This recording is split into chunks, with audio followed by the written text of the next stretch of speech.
High, আমি তোতনা। বাঙালির রান্নাবান্নাতে সবাইকে আমন্ত্রণ। আজ আমি বানাবো ধোকার ডালনা। এর জন্য আমি নিয়েছি ছোলার ডাল। ডাল ধুয়ে ভিজিয়ে রেখেছিলাম সারা রাত। আমি এখানে 1 কাপ ডাল ভিজিয়েছিলাম। ধোকার ডালনা বানাতে আরও লাগছে রোস্টেড জিরে গুঁড়ো, রোস্টেড ধনে গুঁড়ো আর গরম মশলা গুঁড়ো, সব মিলিয়ে নিয়েছি 1/2 চামচ।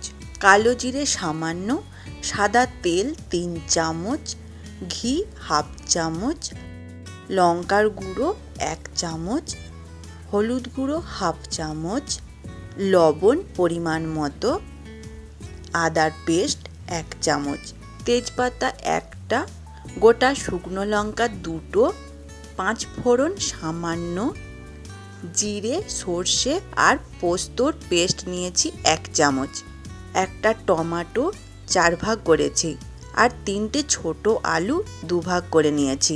ডালের পেস্ট বানানোর জন্য দেব 1টা কাঁচা লঙ্কা। সব একসাথে ভালোভাবে পেস্ট বানিয়ে নেব।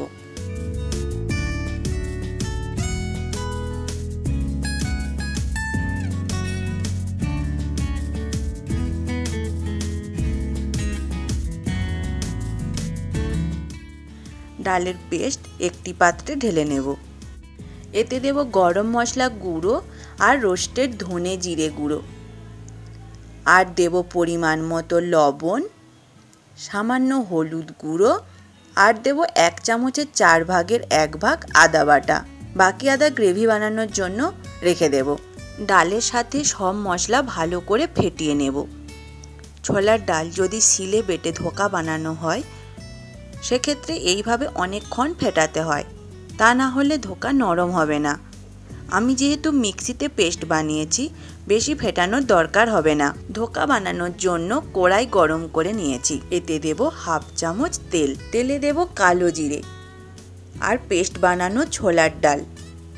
তেলে কালো জিরে দিয়েই ডালের পেস্ট দিয়ে দিতে হবে। এটা আমি নাড়তে থাকবো যতক্ষণ না ডালের জল শুকিয়ে যায়।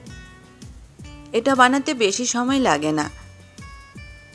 এবার এটা আমি একটি প্লেটে ঢেলে নেব। প্লেটে সামান্য তেল বুলিয়ে নেব যাতে ধোকা প্লেটের গায়ে আটকে না যায়। প্লেটে ডাল ঢেলে নেব। ডালটা যেহেতু গরম তাই ঠান্ডা জলে হাত বুলিয়ে নিয়ে ডাল চ্যাপ্টা করে নেব যাতে পিস কাটতে সুবিধা হয়। আপনারা চাইলে ছুরি দিয়েও এটা কাটতে পারেন। আমি এখানে খুন্তি দিয়ে লম্বালম্বি কেটে নিচ্ছি। এটাকে 4 কোনা করেও কাটা যায়, আবার একটু আটচে করেও কাটা যায়। এইভাবে আমরা সুজির পিসও কাটি। ধোকাগুলো ভাজবো তাই কড়াই তেল দেব 1 চামচ।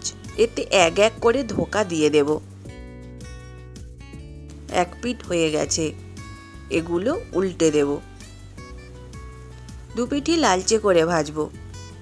ধোকা ভালোভাবে ভেজে নিয়েছি, এগুলো আমি তুলে নেব। আবার কড়াইতে দেব তেল। তেলে দেব তেজপাতা। তেজপাতা তেলে অল্প ভেজে নেব। এরপর দেব গোটা শুকনো লঙ্কা আর 5 ফোড়ন। 2-1 বার নাড়াচাড়া করেই দিয়ে দেব আলু। আলুটা ভেজে নেব। আলু ভাজা হয়ে গেছে। এবার এতে দিচ্ছি সর্ষে জিরে আর পোস্তর পেস্ট, আদার পেস্ট, লঙ্কা গুঁড়ো। এতে সামান্য জল দেব যাতে মশলা পুড়ে না যায়। এবার দেব হলুদ গুঁড়ো আর দেব টমেটো। তেলের সাথে সব মশলা ভালোভাবে কষিয়ে নেব। মশলা ভাজা হয়ে গেছে। এবার দেব জল। জল একটু বেশিই দিতে হবে, কারণ ধোকা যেহেতু ভাজা তাই গ্রেভির মধ্যে দিলেই জল শুষে নেবে।